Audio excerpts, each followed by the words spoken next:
Hi friends, welcome to Veni's kitchen. ఈ రోజు మనం వేణీస్ కిచెన్ లో టేస్టీ గోంగూర పచ్చడి ప్రిపేర్ చేసుకుందాము. గోంగూర పచ్చడి అంటే ఇష్టపడని తెలుగు వాళ్ళు ఎవరుంటారండి? మరి అందరూ ఇష్టపడే ఈ గోంగూర పచ్చడిని మన వేణీస్ కిచెన్ స్టైల్లో ఇంకా టేస్టీగా ఎలా ప్రిపేర్ చేసుకోవాలో చూద్దాము. అయితే మీ అందరికీ వేణీస్ కిచెన్ తరఫున చాలా థ్యాంక్స్ అండి.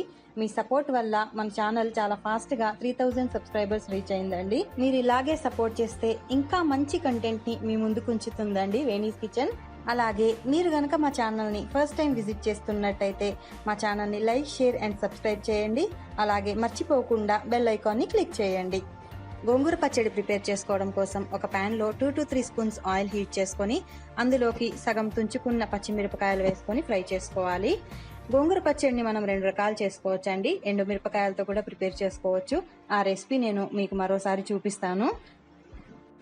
పచ్చిమిరపకాయల్ని మీరు మీ కారానికి తగ్గట్టు అడ్జస్ట్ చేసుకోండి. నేనైతే ఒక 20 మిరపకాయల్ని సగం కట్ చేసుకొని వేసుకున్నాను. ఇవి కారం అయితే మీడియం రేంజ్ లో ఉన్నాయండి. మీ దగ్గర గనక ఎక్కువ కారం గల మిరపకాయలు ఉంటే కొంచెం తగ్గించుకోండి. పచ్చిమిరపకాయలు కాస్త ఫ్రై అయ్యాక ఇందులోకి 1 స్పూన్ జీలకర్ర, 1 స్పూన్ ధనియాలు, అలాగే 1/2 స్పూన్ మెంతులు వేసుకొని ఫ్రై చేసుకోండి. మెంతులు ఎక్కువగా వేసుకుంటే చేదొచ్చేస్తుందండి, కాబట్టి కాస్త తక్కువగానే వేసుకోవాలి. ఇవన్నీ ఫ్రై అయ్యాక ఫైనల్ గా ఇందులోకి ఒక 4-5 రెబ్బల వెల్లుల్లి వేసుకొని కాస్త ఫ్రై చేసుకొని వేరొక ప్లేట్లోకి షిఫ్ట్ చేసుకోవాలండి.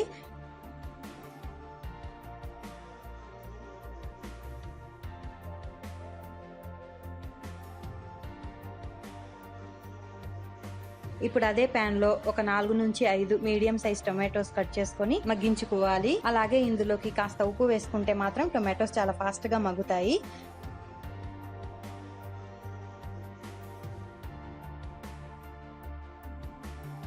టొమాటోస్ కాస్త మెత్తపడ్డాక ఇందులోకి క్లీన్ చేసి పెట్టుకున్న గోంగూర ఆకుల్ని వేసుకొని మగ్గించుకోవాలి.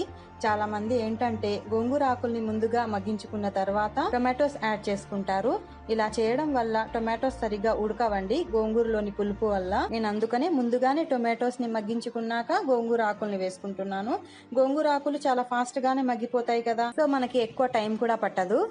ఈ టొమాటో గోంగూర మిశ్రమంలోని నీరంతా ఎగిరే వరకు మగ్గించుకోవాలండి. నీళ్లుగా ఉంటే మాత్రం పచ్చడి మనకి ఎక్కువగా నిలువ ఉండదు. ఇప్పుడు మనం చేసుకునే పచ్చడి మనకి అట్లీస్ట్ ఒక వారం అయినా నిలువ ఉంటుందండి. ఈ మిశ్రమంలోని నీరంతా ఎగిరాక స్టవ్ ఆఫ్ చేసుకుని దీన్ని చల్లార్చుకోవాలి. ఈ లోపు మనం పచ్చిమిర్చి మిశ్రమాన్ని మిక్సీలో వేసుకుని కచ్చాబచ్చాక నలుపుకోవాలి. మీరు కావాలంటే రోట్లో వేసుకొని దంచుకోవచ్చు. మాకు ఇక్కడ అవైలబుల్ గా లేదు కాబట్టి మేము మిక్సీ యూజ్ చేస్తున్నాము. అయితే మనం చేసుకునే పచ్చడి కూడా రోటి పచ్చడి లాగే చాలా టేస్టీగా ఉంటుంది.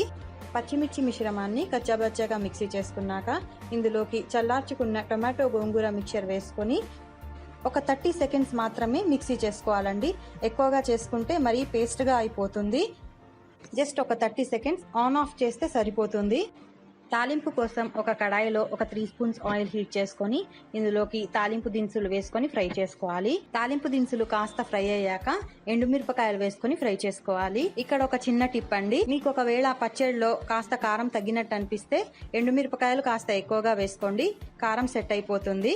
ఎండుమిరపకాయలు కాస్త ఫ్రై అయ్యాక కరివేపాకు వేసుకొని ఫ్రై చేసుకోవాలి. అలాగే మీకు ఇష్టమైతే ఒక చిటికెడు ఇంగువ వేసుకోండి, లేదంటే స్కిప్ చేసేయండి. ఇప్పుడు ఇందులోకి మనం మిక్సీ చేసుకున్న పచ్చడి వేసుకొని మొత్తం అంతా బాగా కలుపుకోవాలి. ఈ పచ్చడిలో ఆయిల్ అనేది కాస్త ఎక్కువగా వేసుకుంటేనే ఈ పచ్చడి మనకి ఎక్కువ రోజులు నిల్వ ఉంటుందండి. ఫైనల్ గా ఇందులోకి పెద్దగా కట్ చేసుకున్న ఆనియన్స్ వేసుకొని మిక్స్ చేసుకోవాలి. గోంగూర పచ్చడిలో అస్సలు మెయిన్ ఆనియన్స్ కదండి. ఈ ఆనియన్స్ పులుపుకి ఊరి చాలా టేస్టీగా ఉంటాయి తినేటప్పుడు. అయితే ఈ ఆనియన్స్ వేసుకుంటే మాత్రం పచ్చడి మనకు 2 రోజుల కంటే ఎక్కువగా నిలువ ఉండదండి, అది కూడా ఫ్రిడ్జ్ లో ఉంచితేనే. అయితే ఈ పచ్చడి ఎక్కువ రోజులు నిల్వ ఉంచుకోవాలంటే మాత్రం ఆనియన్స్ తినేటప్పుడు ఎప్పటికప్పుడు యాడ్ చేసుకోండి. ఈ పచ్చడి వేడి అన్నంలో పప్పుచారు కాస్త నెయ్యి వేసుకొని ఒక అప్పడం ముక్క పక్కన పెట్టుకొని తింటే చాలా టేస్టీగా ఉంటుందండి. ఇది మాకు 3000 సబ్స్క్రైబర్స్ స్పెషల్ అండి. ఈ రెసిపీని మీరు తప్పకుండా ట్రై చేసి మీకు ఎలా వచ్చింది అనేది మీ కామెంట్స్ ద్వారా మాకు తెలియచేయండి. అయితే మీరు ఇంతగా సపోర్ట్ చేస్తున్నందుకు మీ అందరికీ మరొకసారి చాలా థ్యాంక్స్. మరిన్ని కొత్త రెసిపీస్ తో మరో వీడియోలో కలుద్దాం. అంతవరకు బాయ్. Thanks for watching.